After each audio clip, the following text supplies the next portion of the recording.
consiste cet dispositif, donc prêt à taux zéro, mais surtout lié à quelle référence, à quelle base? Alors, on le sait depuis depuis le 1er janvier, tous les vendeurs sont obligés et même pour mettre en vente et pour qu'il soit affiché, de faire un diagnostic de performance énergétique sur les biens qu'ils ont à vendre.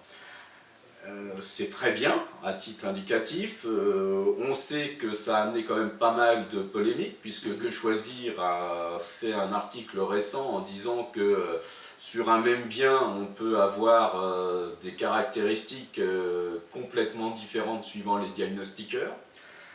Alors, c'est important et c'est grave à la fois, parce que justement, le prêt à taux zéro, et le doublement du prêt à taux zéro est lié à ce diagnostic inférieur à la lettre D. Ce qui veut dire que 75% des produits que nous avons en vente ne peuvent pas bénéficier du doublement du prêt à taux zéro. Et comme ces biens sont souvent soit des logements un petit peu plus anciens, donc un petit peu moins chers, c'est-à-dire que les logements que pourraient acheter les jeunes ou les primo-accédants ou les premiers propriétaires ne peuvent pas bénéficier de cette disposition.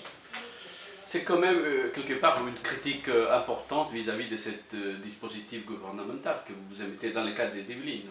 Alors, des Yvelines ou même de la France, parce que dans la France c'est plutôt 60%, mais c'est vrai que dans le sud, les critères sont un petit peu moindres. C'est peut-être quelque chose sur lequel je sais que Benoît Paru, qu'on a reçu nous dans le réseau Century, réfléchit, enfin au niveau du ministère du Logement. Ils vont d'abord contrôler les diagnostics immobiliers dans les deux rives.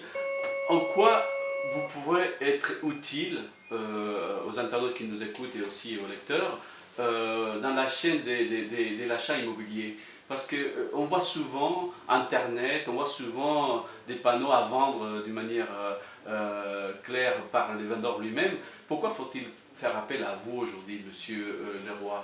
Alors, vous avez raison, c'est une question que se posent beaucoup de personnes. Aujourd'hui, si on veut sécuriser une transaction, alors bien évidemment, je prends l'agent immobilier qui connaît son secteur et qui doit être rôle de conseil. Puisqu'il y a eu quelques années, on a vu fleurir un petit peu des agences immobilières à tous les coins de rue, et aujourd'hui, comme vous le dites, on en voit chez eux, qui sont derrière un micro et qui font tout et un petit peu n'importe quoi. L'intérêt aujourd'hui de passer par un agent immobilier, c'est que le vendeur, il va être sécurisé au niveau du plan de financement de son acquéreur, il va être sûr qu'il vend au bon prix.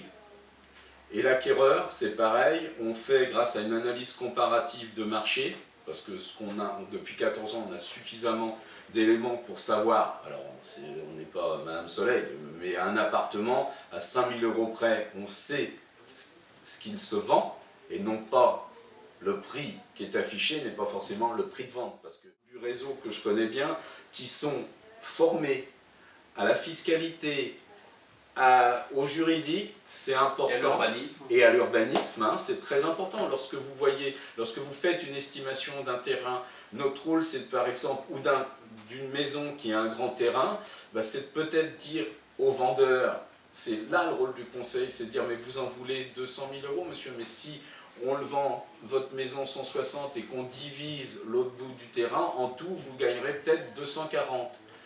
C'est ça notre rôle de conseil. Alors il y a des agents immobiliers qui ne lui diront pas, qui achèteront peut-être en direct, ça c'est autre chose. Mais celui qui s'inscrit dans la durée, il doit le conseil à son client. Et c'est ça dans lequel le rôle qu'on s'inscrit. Pareil sur un acquéreur. Un acquéreur, il achète un prix. Si, vous savez, les pigeons, ils sont que sur la place Saint-Marc à Venise aujourd'hui.